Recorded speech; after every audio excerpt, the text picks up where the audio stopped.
Diyan, ano ba siya?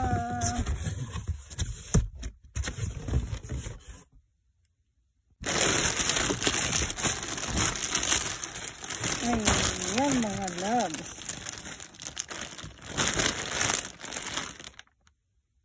Aking tandayan.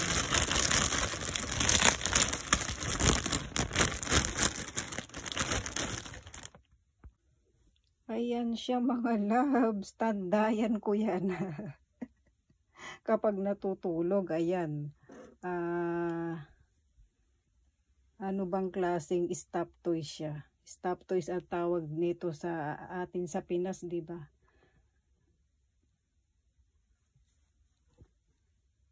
Para siyang unan eh. Ayan, tandayan mga loves. Yan ang laman ng kahon.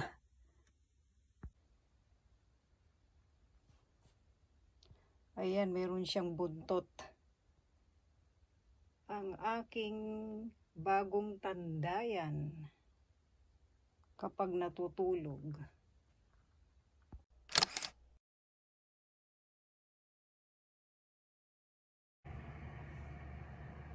Hello mga loves, ayan,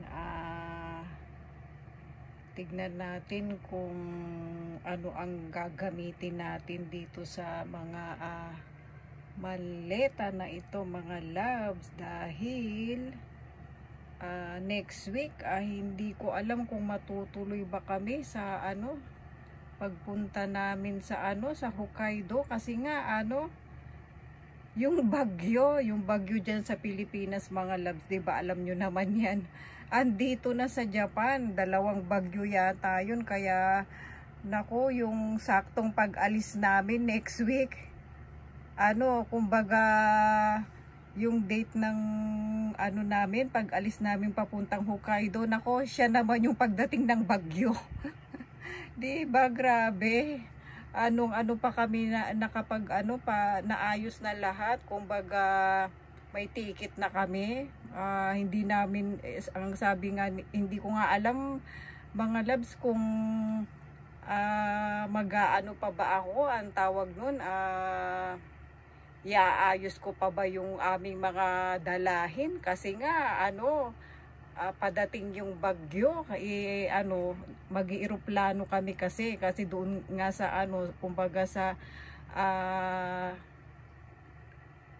Hokkaido, hindi naman pwedeng hindi ka pumunta ng hindi naka-eroplano doon, dahil hindi naman pwedeng Shinkansen doon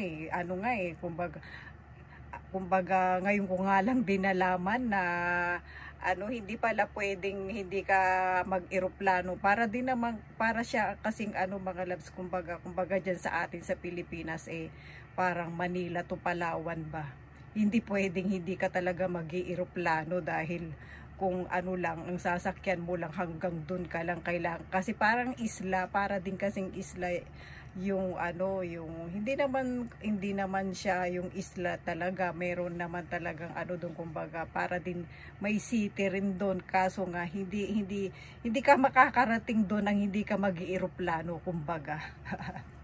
Ganon mga loves, kaya sabi ko, naku, hindi ko sabi ko nga kay papi ko, pero sabi naman ni papi, maghanda din baka sakaling yung bagyo pumunta kung saan, diba? Pa namin kung makakancel ba yung aming lakad sa papuntang Hokkaido. Nako, excited na nga mga loves, kumbaga ako excited na. Pero si papi nakapunta na doon nung pa siya, kumbaga nung binata pa siya, ayan.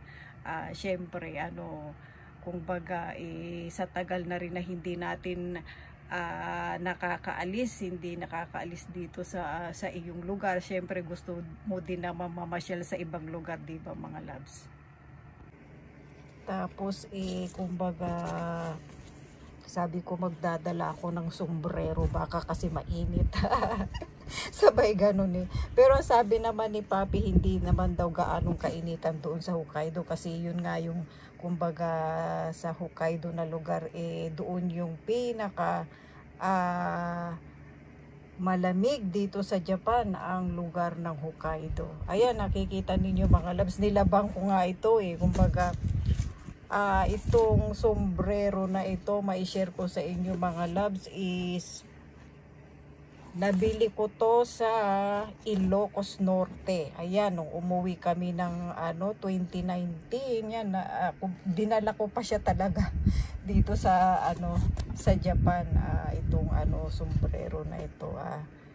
Ayan, may remembrance ako sa pagpunta namin noon ng 2019 sa Ilocos Norte. Yan, kami doon, namasyal kami doon. Ilocos Norte. Nga yan kumbaga ito pa mga loves, ayan nakikita ninyo. Yan, kumbaga super cute na mga sombrero na kapag talaga siya mainit. Kumbaga malaki siya kumbaga sa ulo mo. Tama-tama sa ulo mo, hindi ka talaga maiinitan diyan. Ayan. Tapos ito pa. Yung sombrero na nabili ko doon sa Ilocos Norte. Yan, hindi ko makakalimutan yung pagpunta namin sa Ilocos Norte nung umuwi kami nung 2019. Ayan ang aking souvenir sa Ilocos Norte.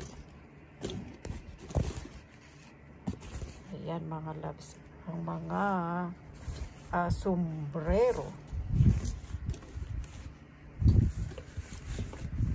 Super cute na mga sombrero aking souvenir sa Ilocos Norte.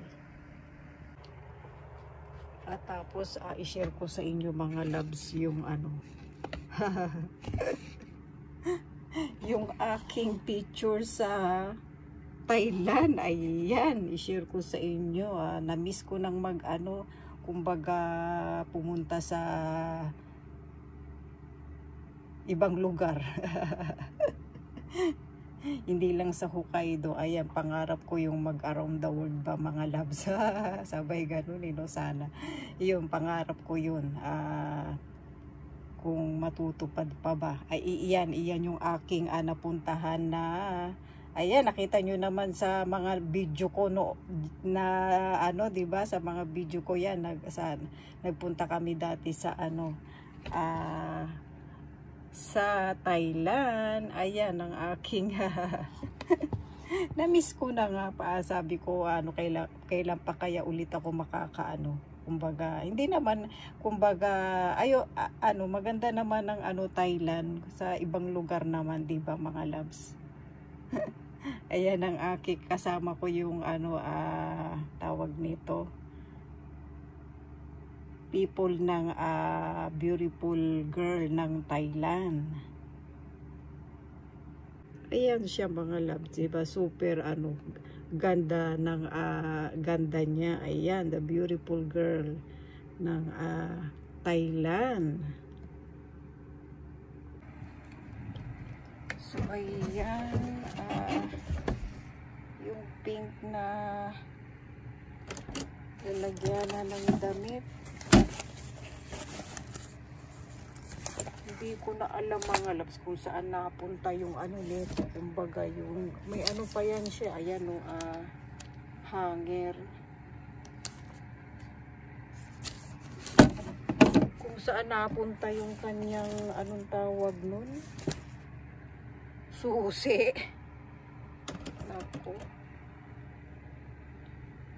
Nalimutan ko kung saan ko na ilagay yung susi nito.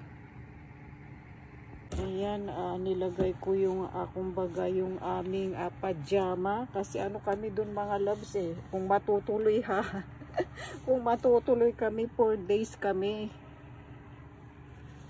Ayan mga pajama yung aking inuna. Tapos ito naman yung aking naisip na dito ko ilalagay yung aming kung anong gusto mong ilagay dyan.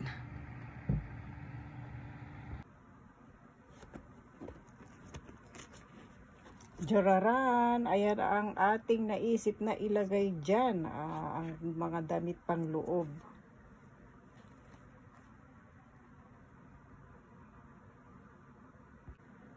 At ito naman yung aking natatandaan niyo ito mga loves, yung aking nabili sa Sara, na pwede kong paglagyan ng mga abu-abubot. Yan, itry natin yan kung tawag nito pwede siya. Ayan, kung pwede siyang ilagay. Sa tingin ko pwede naman siyang mailagay.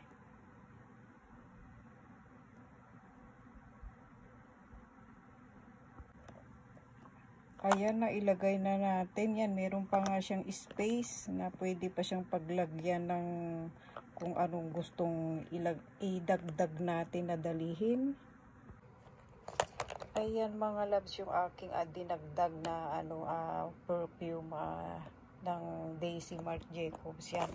Ano pa siya, kumbaga talagang mayroon pa siyang space na paglagyan. Ayan, yung aking naisip na para magamit ko tong nabili ko na maliit na kumbaga bag ng Sara. Ayan, yung ganyan ko na lang siya kumbaga dyan ko para magamit ko na siya. Ayan, meron